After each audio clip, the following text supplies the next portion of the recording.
chelewa ile Eli Kayombo. Haya, nafasi nyingine tena kwa KMC kwa vipasi, nafasi Kayombo kana mdau Uledi anasema ni offside, anakataa. Line 1 Robert Ruemeja kutoka Mwanza wanasema ni offside, lakini Adamu Uledi alishaweka kwenye kamba.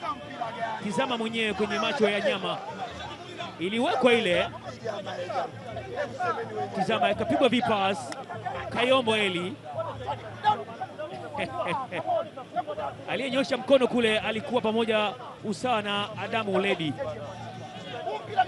Hey, ni offside. Ndio hivyo tena, lakini Constantine Mwalimu iko chini. Darwesh Aliboko kwenda kushauriana na Tatu Malogo.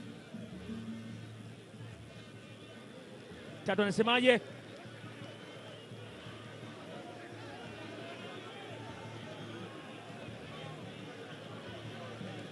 Haya, ni bao. Tizama, shughuli ilianzia hapo. Tizama mpira ambao ulikuwa kupigwa ukawekwa vipas. Tizama hapo, hakuna offside kwa mtizamo wangu mimi. Hiyo hapo, Eli Kayombo akachekecha akaiweka ndani. Adamu Uledi akaenda akaimalizia,